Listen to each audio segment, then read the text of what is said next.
Ang nuclear bombs ang pinakamapaminsalang sandata na nalikha. Nagdudulot ito ng matinding pagkawasak sa napakalaking area na mabagsakan nito at may kakayahan nitong kumitil ng milyon-milyong katao. Ang totoong value at lakas ng isang nuclear bomb ay nakadepende sa detonation power o yield nito na sinusukat halimbawa ng megatons ng TNT.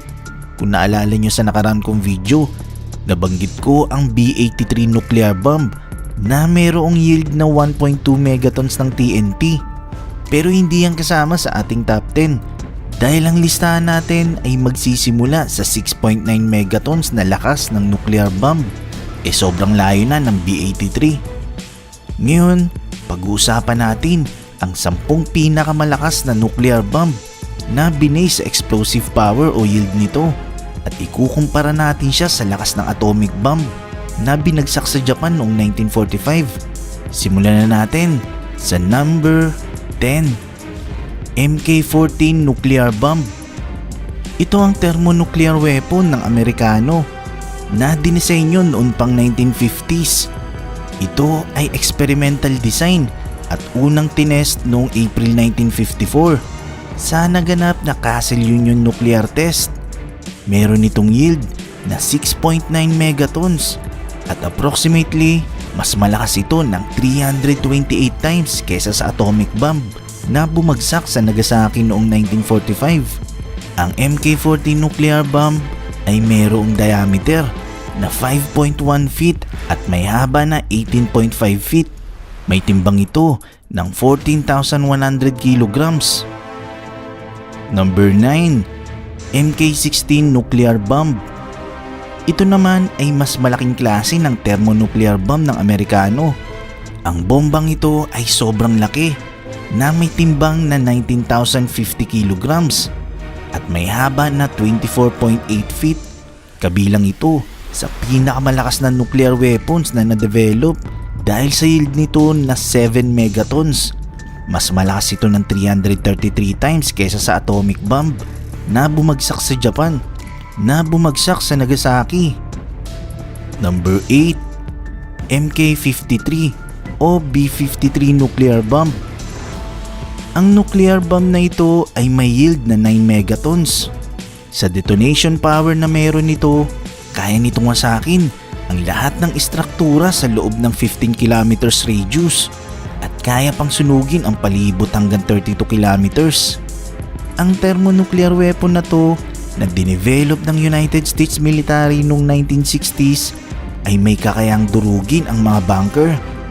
Dinisenyo ito nung nauso ang paggawa ng mga underground bunkers ng Soviet leaders noong Cold War.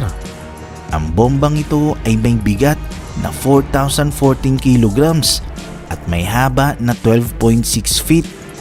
Number 7. MK-36 nuclear bomb.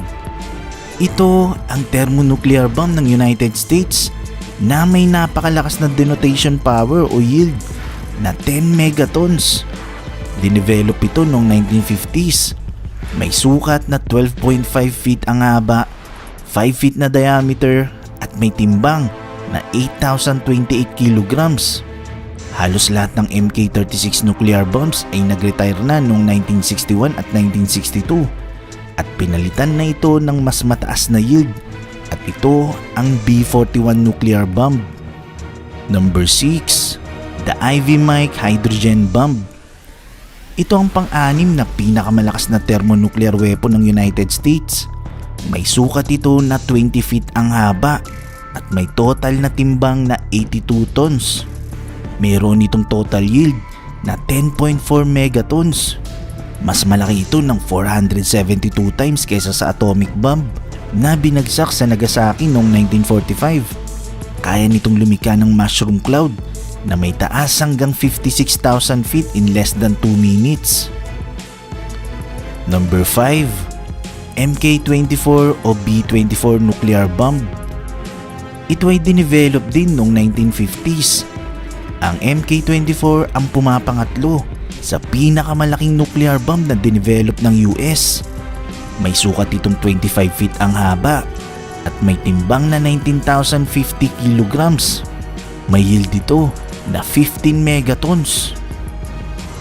Number 4. MK-17 nuclear bomb. Ito naman ang thermonuclear weapon ng United States na may yield na 15 megatons. Mas kilala ito dahil sa laki at bigat nito. Meron itong 24.7 feet na haba at may timbang na 19,050 kilograms. Number 3. TX-21 shrimp. Ito naman ang pumapangatlo sa pinaka-powerful na nuclear weapon sa buong mundo. Na-test ito noong March 1, 1954 sa Bikini Atoll sa Marshall Island.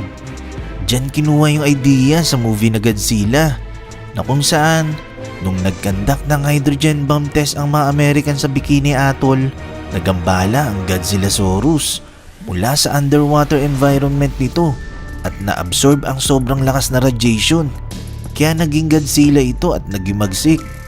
Anyway, ang Bikini Atoll ngayon ay hindi na tinitiran ng mga mamamayan ng Marshall Island dahil sa napakataas na radiation sa lugar. May video na akong ginawa tungkol dyan kung napanood nyo na. Ang TX-21 shrimp ay may timbang na 10,659 kilograms at may sukat na 15 feet ang haba. Ang explosion yield nito ay nasa 14.8 megatons na approximately mas malakas ito ng 1,000 times kaysa sa atomic bomb na ginamit sa Japan. Ang nuclear weapon na to ay kayang lumikha ng 7 kilometers na lawak ng fireball sa loob lang ng 1 segundo. At ang mushroom cloud nito ay kayang umabot sa taas na 47,000 feet in less than a minute. Bagamat ang TX-21 ay hindi siya yung pinakamalaking nuclear bomb na dinisenyo ng mga Americans, may tuturing naman ito na may pinakamalakas na nuclear test na isinagawa ng United States. Number 2. B-41 nuclear bomb. Ito ay 3-stage nuclear weapon na dinisenyo pa rin ng United States noong 1960s. Ito ang pinakamalakas na nuclear bomb na ginawa ng United States na may estimated yield na 25 megatons. May sukat ito na 12 feet ang haba at may timbang na 4,840 kilograms.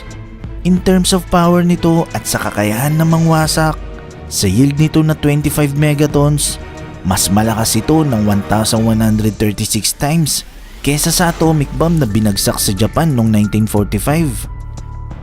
Number 1. Tsar Bomba. Kung ang halos lahat ng malalakas na nuclear bombs na una kong nabanggit kanina ay gawa lahat ng United States, this time, ang pinakamalakas sa lahat ay gawa ng Soviet Union noong 1961.